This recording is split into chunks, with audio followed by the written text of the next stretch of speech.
উত্তর আমেরিকার Canada Nova স্কোশিয়ার দক্ষিণ উপকূলের কাছে আটলান্টিকের বুকে ছড়িয়ে রয়েছে অসংখ্য ছোট ছোট দ্বীপ এবং সেগুলির মধ্যেই একটি দ্বীপ হলো ওক ইসল্যান্ড। দেখতে খুবই সাধারণ, চারিদিকে ঘন সবুজ গাছপালা, চারপাশে সমুদ্র। কিন্তু এই ছোট্ট আইল্যান্ড বা দ্বীপটি আজ বিশ্বজুড়ে পরিচিত একটি রহস্যের কারণে। প্রায় 250 বছর ধরে মানুষ এখানে খুঁজে চলেছে গুপ্তধন, আর সেই রহস্যের কেন্দ্রবিন্দুতে রয়েছে একটি জায়গা যাকে বলা হয়েছে মানি পিট, যাকে বাংলায় বলা যেতে পারে গুপ্তধনের গর্ত। কথিত আছে এই গর্তের গভীরেই লুকানো আছে মূল্যবান ধনসম্পদ।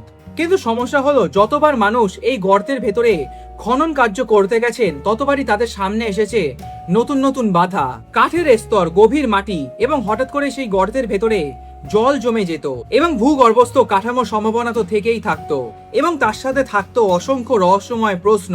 1795 সাল কিংবদন্তি অনুযায়ী এক তরুণ ড্যানিয়েল ম্যাকগিনিস, তার কাছে মনে হয়েছিল হয়তো এখানে কেউ মাটি খুঁড়েছিল। তখন তিনি তার বন্ধু অ্যান্থনি ভন এবং জন স্মিথকে সঙ্গে নিয়ে এই জায়গাটিকে পরীক্ষা করতে শুরু করে। আর তারপর মাটির নিচে হঠাৎই দেখা যায় একটি কাঠের স্তর, একটির পর একটি কাঠের স্তরগুলি অদ্ভুতভাবে সাজানো, যেন কেউ ইচ্ছা করেই ওক ইসল্যান্ডে এই মাটির নিচে কিছু একটা তৈরি করেছিল। আর সেই গর্তই পরবর্তীকালে মানিপিট নামে পরিচিত হয় এবং এটি পরবর্তী 2 শতাব্দীর সবচেয়ে বড় রহস্য হয়ে দাঁড়ায়। কেউ বলেন এখানে জলদস্যুদের গুপ্তধন লুকানো আছে, আবার কেউ বলেন কোনো এক প্রাচীন গোষ্ঠী এখানে মূল্যবান কিছু লুকিয়ে রেখেছিল। কিন্তু প্রশ্নটি আজও রয়ে গেছে, মানিপিটের নিচে আসলে কি লোকানো? এবং এই প্রশ্নের উত্তর খুঁজতেই শুরু হয়েছিল 1795 সাল থেকে অন্যতম দীর্ঘ ট্রেজার হান্ট। সময়টা ছিল 1795 সাল। তখন ওক ইসল্যান্ড কোনো রহস্যময় ট্রেজার ইসল্যান্ড ছিল না, কিন্তু ড্যানিয়েল ম্যাকগিনিসের সেই আবিষ্কার সবকিছু বদলে দিয়েছিল। কিংবদন্তি অনুযায়ী ড্যানিয়েল ম্যাকগিনিস একটি পুরনো গাছের কাছে অস্বাভাবিক একটি গর্তের চিহ্ন দেখে। সেই সময় জলদস্যুদের গুপ্তধন নিয়ে নানা রকমের গল্প চারিদিকে প্রচলিত ছিল, আর তাই তখন ড্যানিয়েল ম্যাকগিনিস এবং তার 2 বন্ধু মনে করলো নিশ্চয়ই এখানে জলদস্যুরা কিছু একটা লুকিয়ে রেখেছে। এবং তখন তারা খনন কার্য শুরু করেন, প্রথমে মাটি, তারপর পাথর, আর তারপর দেখা যায় কাঠ।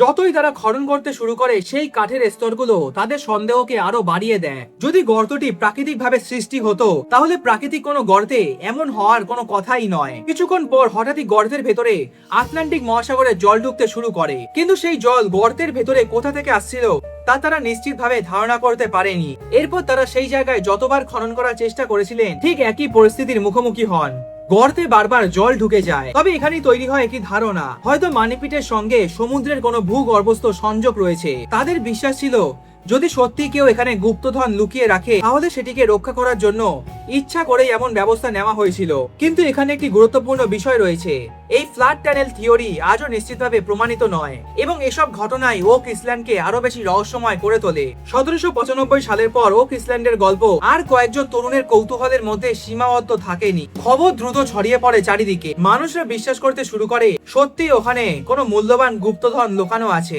এরপর বিভিন্ন অনুসন্ধানকারীরা ওই জায়গায় বিভিন্ন রকমের গভীর গর্ত খনন করেছে, কিন্তু প্রত্যেকবারই গর্ত খোঁড়ার সময় পাওয়া গেছে অসংখ্য কাঠের স্তর এবং আরেকটু গভীরে গেলেই হঠাৎ করে সেখানে জল জমে যেত। গর্তের জল শুকিয়ে গেলে আবারও গভীরভাবে খনন কার্য করা হতো, কিন্তু আবারও খনন কার্য শুরু হলে সেই জায়গায় সমুদ্রের জল আবারও ফিরে আসতো। তখনকার যুগে কোনো পাম্প ছিল না, না ছিল কোনো ভূগর্ভস্থ পাম্পার, না ছিল কোনো ভূগর্ভস্থ স্ক্যানার। তবুও মানুষ থেমে থাকে, কারণ তাদের বিশ্বাস ছিল হয়তো আরেকটু এগোলেই ট্রেজার পাওয়া যাবে।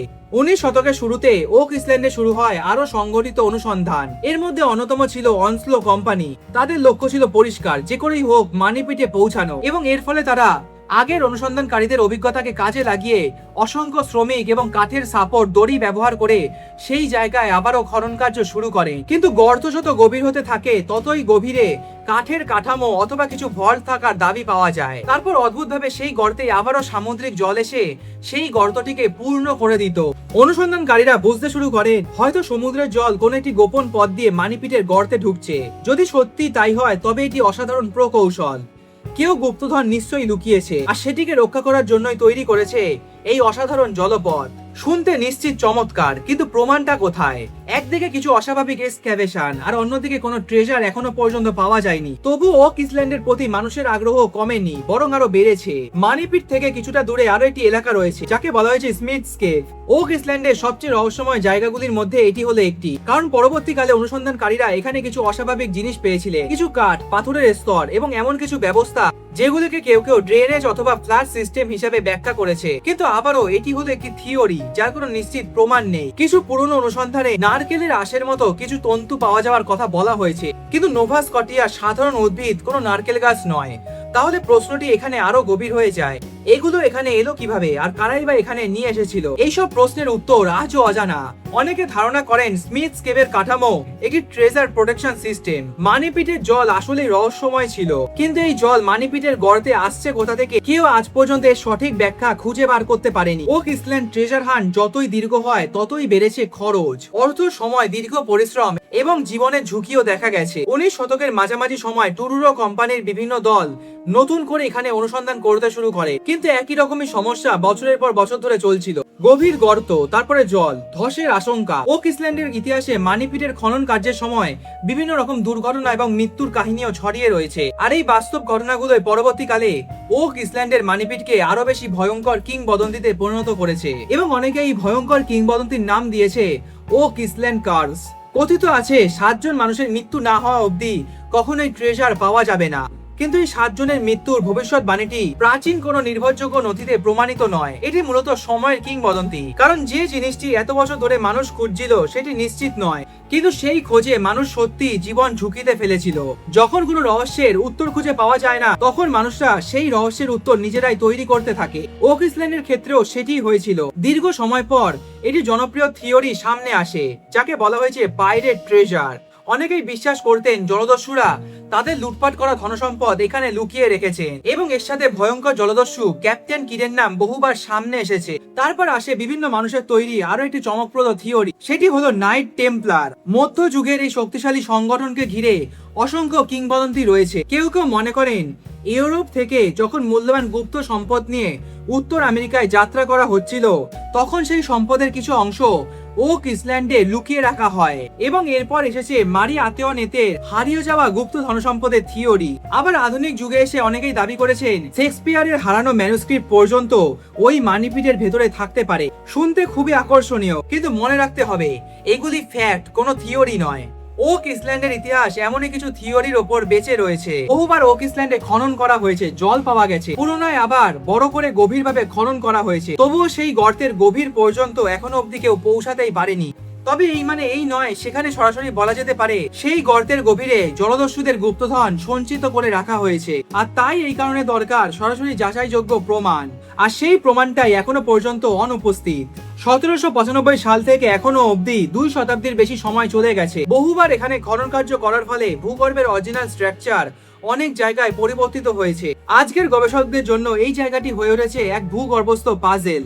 আজকের বিজ্ঞানীদের কাছে সবচেয়ে বড় প্রশ্নটি হলো এতগুলো গর্তের মধ্যে মানিপিটের লোকেশন এক্সাক্ট কোন জায়গায় ছিল। এত বছর ধরে বিভিন্ন ভাবে এক্সক্যাভেশন অথবা খনন কার্যের কারণে সঠিক গর্তের অবস্থান খুঁজে পাওয়া খুবই কঠিন হয়ে গেছে। আবার এর সঙ্গে মানিপিটের গল্পে ওক ইসল্যান্ড কার্সের গল্পটিও কিংবদন্তি হয়ে রয়েছে। 7 জন মানুষের মৃত্যু না হওয়া পর্যন্ত সেই ট্রেজার কোনোভাবেই কোনোদিন খুঁজে পাওয়া যাবে না। তবে বিভিন্ন সময় ভয়ঙ্কর ভূগর্ভস্থ এবং অনুসন্ধানের কারণে অনেক মানুষই প্রাণ হারিয়েছে, কিন্তু এগুলোর সঙ্গে কোনো সুপার ন্যাচারাল শক্তির প্রমাণ নেই। বিজ্ঞান আজ পর্যন্ত ওক ইসল্যান্ড কার্সকে শনাক্ত করেনি। প্রজন্মের পর প্রজন্ম ফিরে এসেছে, অনেকেই এই জায়গায় খনন করতে অনেক টাকা হারিয়েছে, কেউ কেউ মারাও গেছে, কিন্তু রহস্য থেমে থাকেনি। 250 বছর ধরে প্রজন্মের পর প্রজন্ম মানুষ একটি জিনিসই জানতে চেয়েছে, মানিপিটের গভীরে সত্যি কোনো গুপ্তধন লুকানো আছে কিনা। 1795 সালের ম্যাক গিনিসের কথিত আবিষ্কার থেকে এখনো পর্যন্ত অসংখ্য মানুষ ওক ইসল্যান্ডে এসেছেন, কেউ গুপ্তধনের সন্ধানে, কেউ খুঁজে চলেছেন হারানো রাজ্য সম্পদ, আবার কেউ চেয়েছেন শুধুমাত্র ইতিহাসের একটি হারানো অধ্যায়কে খুঁজে বার করতে। কিন্তু এত বছর ধরে এত কিছু হয়ে যাওয়ার পরেও এখনো পর্যন্ত মানিপিটের রহস্য উন্মোচন করা সম্ভব হয়নি। ওক ইসল্যান্ডের গল্প আমাদের দেখিয়েছে মানুষ অজানার প্রতি কতটা আকৃষ্ট। একটি ছোট্ট গর্ত কিভাবে প্রজন্মের পর প্রজন্মকে একই সঙ্গে বেঁধে রেখেছে, আর কিভাবে একটি অসম্পূর্ণ গল্প পরিণত হতে পারে পৃথিবীর একটি বিখ্যাত অন্যতম রহস্যময় ইতিহাসে। মানিপিটের আসল ট্রেজার হয়তো কোনো মণি মাণিক্য সোনা দানা নয়, আসল ট্রেজার হলো একটি প্রশ্ন, যার উত্তর খুঁজতে 2 শতাব্দীর বেশি সময় ধরে মানুষরা সেই মাটির নিচে তাকিয়ে রয়েছে। কিন্তু সেই অন্ধকার গর্তের ভেতর থেকেই উল্টে ফিরে আসে মানুষের কাছে আরেকটি প্রশ্ন, তুমি কি সত্যি জানতে চাও এখানে কি লুকানো আছে? আর এটাই হয়তো ওক ইসল্যান্ডের মানিপিটের গল্পের সবচেয়ে বড় রহস্য। হয়তো 2 শতাব্দী সময় পেরিয়ে গেছে, হয়তো 250 বছর কেটে গেছে, কিন্তু ওক ইসল্যান্ডের রহস্যের উত্তর হয়তো মাটির নিচেই অপেক্ষা করছে। আর এই ছিল আটলান্টিক মহাসাগরে অবস্থিত ওক ইসল্যান্ডের মানিপিটের এক রহস্যময় গল্প। আজকের এই রহস্যময় ভিডিওটি আপনাদের যদি ভালো লেগে থাকে তাহলে অবশ্যই লাইক করবেন, ভিডিওটি শেয়ার করে দিন আপনাদের বন্ধু বান্ধব, আত্মীয়, পরিবার, পরিজনদের সাথে। আর এমনই আরো ইন্টারেস্টিং রহস্যময় ভিডিও দেখতে অবশ্যই বং টেলিস্কোপ চ্যানেলটিকে সাবস্ক্রাইব করতে ভুলবেন না। আমি সুপ্রিয় ছিলাম আপনাদের সাথে। খুব শীঘ্রই দেখা হবে পরবর্তী একটি নেক্সট এপিসোডে। ভালো থাকবেন এবং সুস্থ থাকবেন।